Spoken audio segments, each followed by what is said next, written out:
what's up? It's your girl Neek, and you're tuned in to Neek at Night. And I told you guys, once I hit 50K subs, I was going to be doing video topics with my top supporters. I did one with Trent, I did one with Grown Folk, and now I'm doing it with one of my most supported subscribers, which is Lockhead Boss Lady. And tonight we're going to be covering Erica Campbell and Gabrielle Union having talks with their children about colorism. This has been a big topic going on social media. I've done colorism videos with YouTubers. I've done aside conversations about the reverse roles and things of other people getting mistreated with colorism. And this time I'm going to be talking specifically about, having these types of talks with children and the conversation Gabrielle Union had with her son. But before I jump into all of that, I want Lockhead Boss Lady to shout out her social media so you guys can go on over and follow her. And she's going to do that right now. Hello, Lockhead Boss Lady C is here. Anything you want to find me on, that's my name. Lockhead Boss Lady C. Hi. All right, so without further ado, we're going to jump into this topic. Okay, so Yahoo.com posted an article, and I think it was made by Vibe. In the article, it says, Gabrielle Union talks to stepsons about appreciating dark-skinned women. In the article, it says, Gabrielle Union is all about opening the door to honest conversations about sex, beauty, and self-love. After years of sharing her uplifting messages with other women and fans, the actress is passing some lessons to her husband, Dwayne Wade's 2 sons, and his nephew, who now lives with the blended family. In a new interview with Refinery 29, Union reveals that she taught her stepsons about valuing dark-skinned black women. In a recent panel discussion at the 2018 Essence Festival in New Orleans, Union recalled a conversation she had with the 3 boys about girls they were interested in. After asking them to show her the girls' Instagram accounts, she realized they all had something in common. Literally, probably about 10 girls I looked at had the same light skin, curly hair, tiny waist, big butt, boobs. It was the same girl over and over again. So it says, so I asked them to show me the most beautiful chocolate sister they've seen. They said there are none. I was like, why do they get X'd out so fast? What is happening in your brain that is causing you to look at these women through a prism that is distorting their actual selves? Shocked by the pool of crushes, the Bad Boys actress took it upon herself to open their eyes to other brown-skinned women. They don't see the beauty unless it comes from an actress or supermodel or a vixen, she explained. They have to have somebody else tell them that a chocolate woman is attractive for them to believe it. So the article goes on a little bit more, and I feel like it's just completely sad that in this day and age we have to have these types of conversations, but colorism is running rapid. There is a lot of self-identification issues that young dark-skinned women go through. And I think it's very important to teach sons, because what I believe, and a lot of times that I see that the most person perpetuating this colorism and discriminating dark-skinned women is dark-skinned men. It's the dark-skinned men who make the women feel so low about themselves that they start creating complexes. They put light-skinned women on a pedestal, and this sick cycle continues. So I think that it's important that us parents, me being a mother, and Lockhead Boss Lady is also a mother who's joining me in on this conversation, to have these conversations with our children, because when they go out on the schoolyard, they're hurting each other, and this is a hurt that lasts for a lifetime. Well, as far as the boys concerned, my youngest, who's 15, he actually told me that he would, if he was to date a young lady, it would be an Hispanic or light complected. That bothered me. It's like, not saying anything's wrong with that. I want you to love who you love, but at the same time, look at your mother, look at your grandmother. We're chocolate. Talk to any 15-year-old boy, they're gonna tell you the same response. Light skin, Hispanic. That's the, look at Kim and Kanye. That is the goals for a lot of young boys, is to have that for their future. To have someone that's like Kim Kardashian or her sisters or whatever. That's the relationship goal for boys now, from 15 on down. Right. Unfortunately, which is unfortunately how a lot of teenagers and young adults growing up feel. But you know what triggered me and what like really got me thinking was how Gabrielle Union said that young black boys have to be told who is pretty. If they are told that Kelly Rowland is pretty, then if they see another girl like, oh, she looks like Kelly Rowland, so I guess she's pretty too. And that's pretty sad. It reminds me of this article that I read, and it was an article that was talking about five different signs of racial fetishism. One of the signs was equating beauty to celebrity. So if you look like a celebrity, then that means that you fit in a box of what society deems as beautiful. I'm going to go on over to that article because reading that, I'm like, wow, that reminds me of an article that I just came across. I'm going to go on over to that article and I'm going to read that to you guys, and then I want to know what you guys think about it, and I'm going to get Lockhead Boss Lady's opinion on it as well. Okay, so on this site, they have 5 things that shows that you're racially fetishized. I'm only going to read the first one, which is definitely a description of basically what Gabrielle Union said. Number 1, the celebrity double.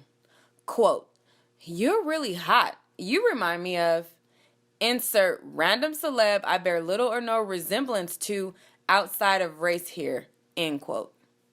Clearly, this is meant to be complimentary, but it's suspect. First, it implies a very limited scope of quote-unquote acceptable black beauty.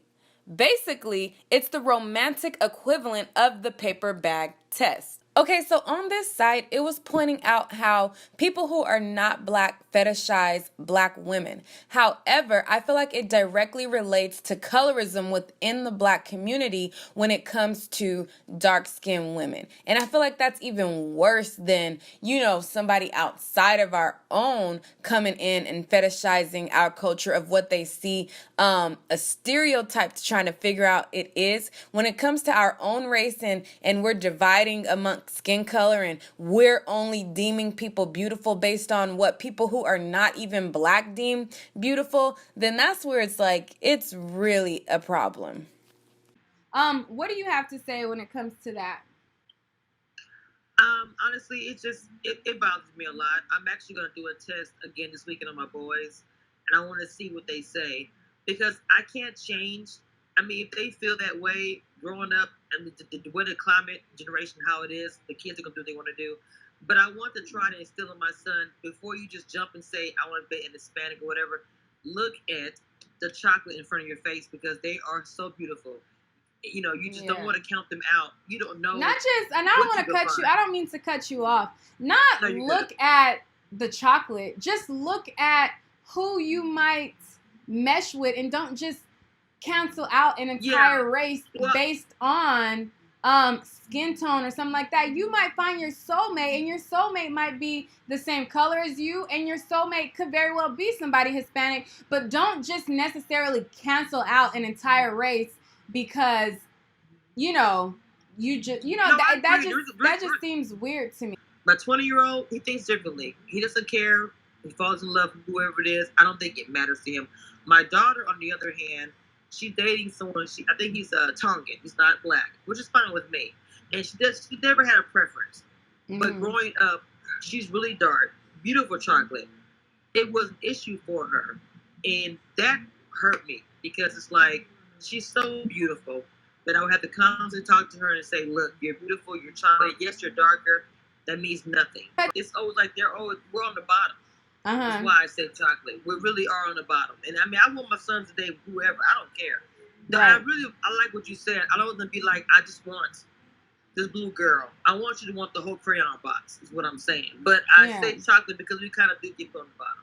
Yeah, I just feel like they should just be open to who they connect with, who they vibe with, and not just cancel out somebody because you might find somebody who, you might find somebody who you just mesh with and you gel with, and you canceled out an entire race and overlook them. So I feel like, and then if you're going to do the test with them, I would try to figure out, why are they canceling out their own? Is there something within themselves that they don't like? Do they feel like they're not good enough? Do they feel like they aren't handsome young men, or, I would try to like dig deeper if it was my child to figure out, why are you canceling out your own? Do you feel within yourself that you're not good enough? And again, that's not to say that you have to stay within your own, because you can date whoever you want. But if you cancel out your entire race, that just screams that there is something underlining there, that issue that might be there. And sometimes it could just be where you live. It could be like your own isn't in that town. You know what I'm saying? But sometimes it could be, and a lot of times, most of the times, it's derived from a self-hating place. And not to say that your son self-hates himself. I don't want to say that. But I'm just saying in general, that's what it is a lot of times, Well, where we live, it is the suburbs. I'm not going to lie. And that's the way I grew up as well. I dated all races because I was a military brat. I didn't grow up in one neighborhood. I didn't grow up in the hood or whatever. Being a military brat, honestly, it was different races. So I dated all kinds. It didn't bother me. That was normal to me. It wasn't until I got to be almost an adult where I got out of the military and went to public school where I was feeling like, okay, there is a line drawn as far as color. I feel like I was pretty much naive in the dark about it because I didn't see it was a problem. I'm going to wrap this up right there. I was going to combine two videos together, but I'm going to wrap this up and just leave it at that. I think that it's important to have these conversations with kids. I think that, when it comes to like my mom and her age and, my aunts growing up and, their time growing up around like the 60s, 70s and things like that. Everybody had to come together because of, segregation, and it didn't matter if you were light skinned, it didn't matter if you were dark skinned. Everybody had to come together and fight against the oppression because even if you were light skinned, you can't drink from that fountain either. And now we've gotten away from that and we've segregated once again, but within our own race. So now, everybody is feeling like I'm better, they're not this good or this or that. And I think that now it's important to have those kinds of conversations with our children, because these types of scars and these types of self-hating things last a lifetime. So if you can grab your child and have a conversation with them and figure out how they're treated on the schoolyard, how people are viewing them, and most importantly, how they view themselves. I feel like if you can get to the root of it at the beginning before this becomes something that, develops a deep, deep, deep insecurity, I think that would go a long way. So I'll just wrap it up there and I'll leave it at that. Lastly, I want you guys to definitely go check out Lockhead Boss Lady's channel. It's Lockhead, LOCHEAD, Boss, BOSS, Lady C. For my Instagram, for my Twitter, everything, type that in any search engine, my picture will come up with the lives. So go ahead and follow me and check me out. Like and subscribe, please, also. Well, on that note, I'm going to say peace out, and that's all for this video. To stay tuned for more videos, definitely hit that subscribe button, subscribe to my channel, subscribe to her channel, and we're out. Peace.